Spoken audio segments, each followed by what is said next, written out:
नमः संस्कृताय। तो अभी के इस वीडियो में अच संधि का अंतिम संधि, जिसे हम लोग अयादि संधि कहते हैं, अयादि संधि को पढ़ेंगे। इसके बाद अच संधि मेरा खत्म हो जाएगा, तब हम लोग हल संधि पढ़ेंगे। यानी स्वर संधि का अंतिम संधि है अयादि संधि। देखते हैं, अयादि संधि हमारा अंतिम है।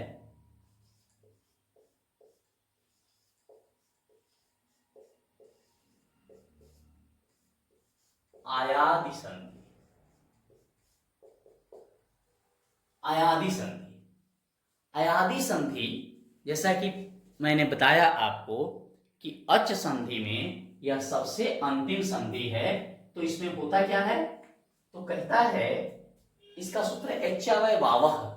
संस्कृत के विद्यार्थी उसको आसानी से समझ सकते हैं, लेकिन मैं इसको सुगमता पूर्वक आप लोगों को समझने के लिए बड़ी आसान तरीके से, हो सकता है कि पुस्तकों में जैसे दिया गया हो वैसे मैं नहीं बताऊं, क्योंकि मेरा उद्देश्य यह है कि आप इसको आसानी से समझ सके। इसलिए वर्णों को आगे पीछे करके भी मैं समझाने का प्रयास करूंगा, जिससे आपको सुगमता होगी। तो देखेंगे हम लोग, कहता है ए ऐ ओ औ।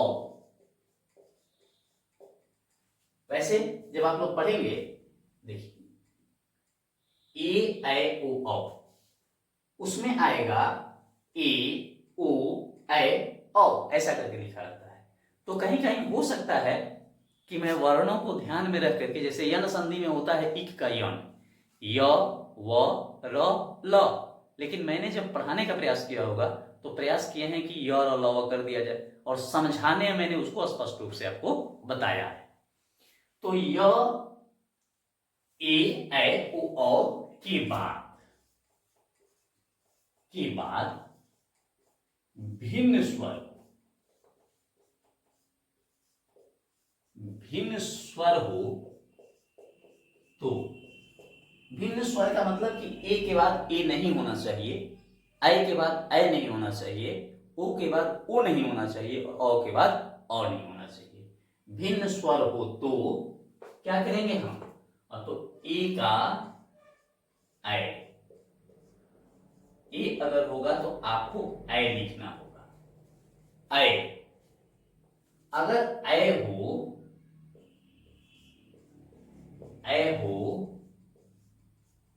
तो ऐसे कर देते हैं, ऐ का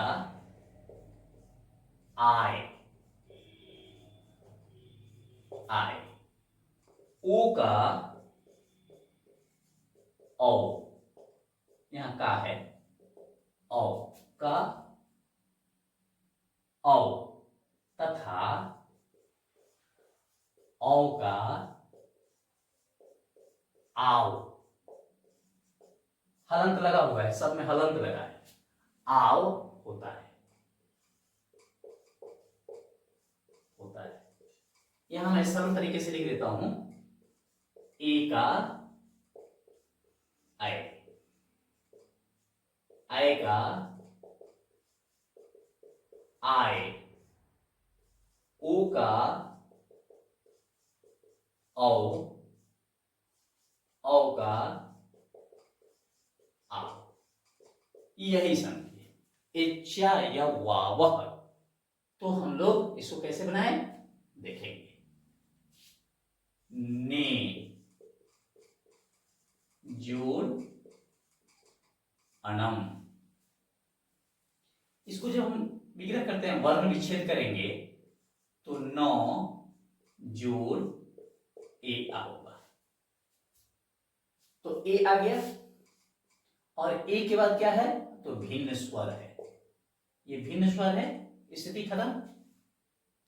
तो क्या करता है, ए के लिए आपको ऐ लिखना पड़ेगा, अर्थात इसके लिए हमें ऐ लिखना होगा, तब ये कट जाएगा। अब देखिए, नौ में यह अ लगा तो पूरा नौ हो गया, क्योंकि अर्ध न है। य में यह अ लगा तो पूरा य हो गया, और न उधर है, नयनम। चे जोड़ अनम,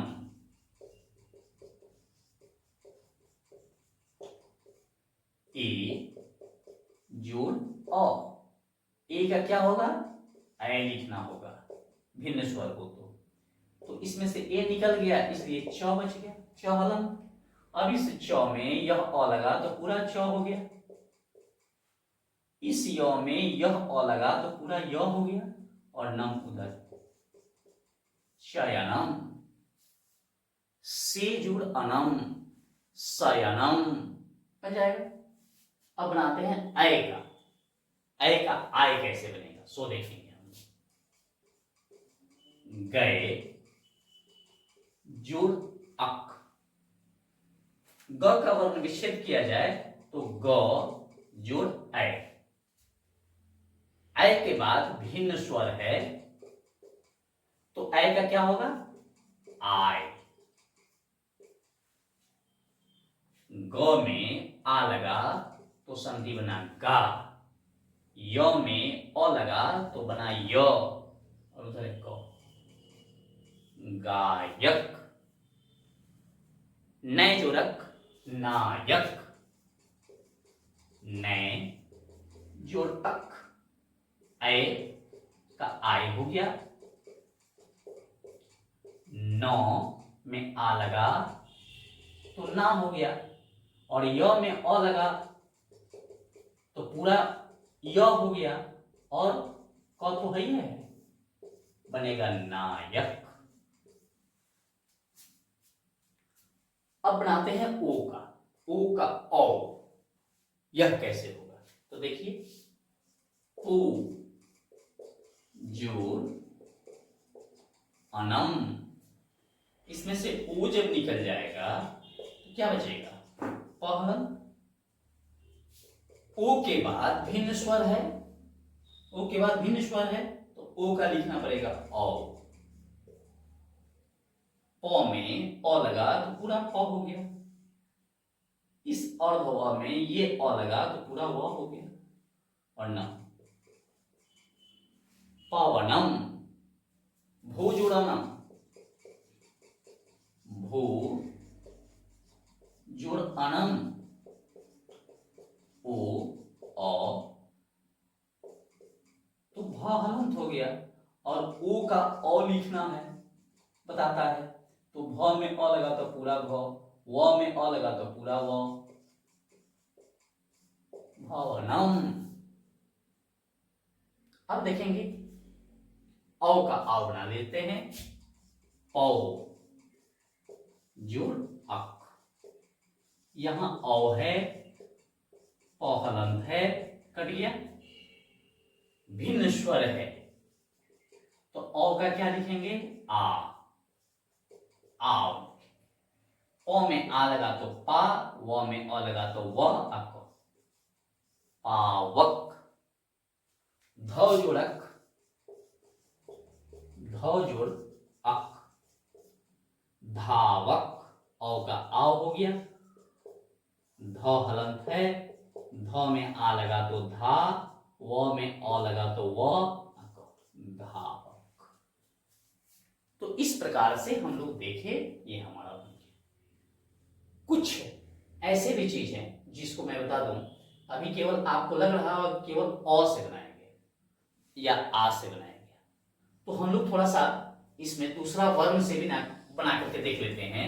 जैसे दूसरे वर्ण से अगर हमको बनाना हो तो क्या बनाना होगा, कैसे तोड़ना होगा। जैसे मान लीजिए यहां है नाविक, नाविक, देखिए उच्चारण से देखिए, आओ आओ आओ चाहिए इसमें, यहां हमको आओ संधि बनाना है, तो आओ जब बनाना है तो आओ तो हो जाएगा, तो बचता क्या है, इक। तो आओ बनेगा कैसे देखेंगे हम लोग, आओ ऐसे बनता है, ये है आओ बनाने के लिए औ लगाना पड़ेगा, तो नौ में औ लगा दीजिए और इक लगाना पड़ेगा तो बनेगा नौ जो इक, तो औ का आव हो गया और इक है तो नौ में आ लगा तो ना, व में ई लगा तो वी, नाविक। पवित्र, पवित्र अव चाहिए। अव कहां से आएगा? अव से आएगा, पूजुड़ित पवित्र। तो इस प्रकार से अगर हम अभ्यास करेंगे तो संधि हम आसानी से समझ सकते हैं। और शास्त्रों में भी लिखा है कि विद्या योगेन रक्षते, विद्या की रक्षा योग से, अभ्यास करने से होगी। अतः आप सभी विद्यार्थीगण मनोयोग से अभ्यास करें तल्लीनता के साथ। संस्कृत आपके लिए सुगम होने वाला है, संस्कृत आपके लिए सरल है। इसी के साथ पुनः मिलेंगे, तब तक के लिए नमो नमः, धन्यवाद।